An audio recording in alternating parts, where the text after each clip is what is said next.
Yoga is so much more than just flexibility, stretching things out.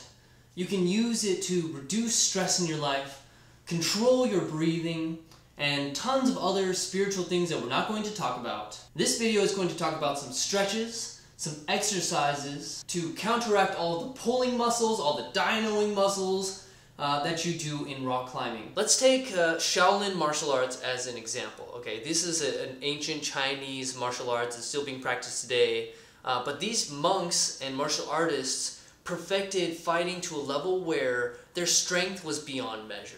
Okay, they could do handstand push-ups with like 1 finger or 2 fingers, which goes the same for climbers. We want to be strong, but we also want to be flexible. We're here with Sam and Shannon, 2 super pro climbers who we're going to use as subjects to see the benefits of flexibility in climbing.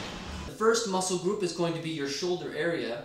You can see like that hunching thing that we do all the time.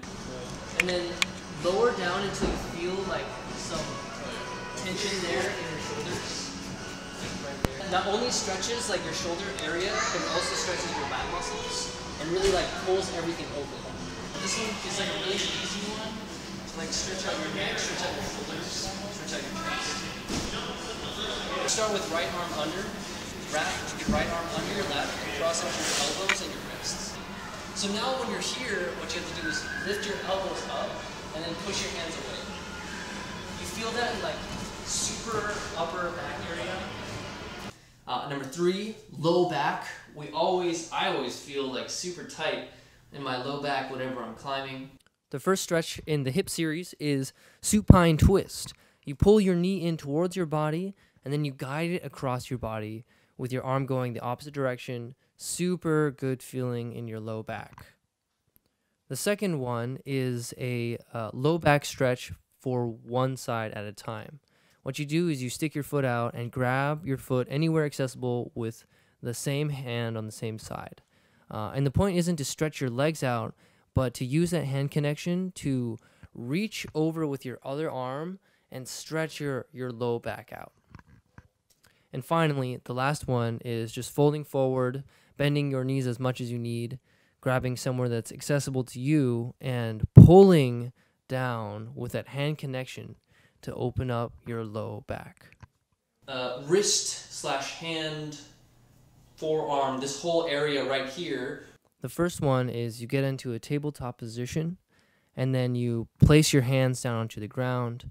And what you're doing is you're gently rocking forward, rocking backwards, and going as far as you can slowly until you feel like a really nice stretch all along your entire wrist. Same thing, you're coming in a tabletop position and you push down and come up onto the knuckles of your hands. And what that does is that super strengthens out your wrist. Finally, the last one is you reverse your wrists, plant them down so then your palms are facing up, and then you roll your hands into a fist. And this will also strengthen your wrists out. It's pretty challenging in the beginning, so make sure you place a little bit of weight so you don't hurt yourself. 4 is like the hip / butt area, glute area. For the hips area, the first stretch is this frog squatting stretch. You just plant your feet firmly onto the ground as much as you can, as wide as you need, and then you squat down and use your elbows to push open your hips as far as you can. The next stretch is what I like to call figure 4 stretch. You just take your foot, put it over your leg, flex your foot, and then start leaning down, leaning as far as you can. And finally, the last one is a different variation of that figure 4, except for you're on your back this time. And you can stretch it out even further now because you can use your hands to pull your legs in towards your body, still flexing that foot that's crossed. And this will super target that low glute area. And finally is like the hamstring / quad combo here. You have to lift one leg up as straight as you can.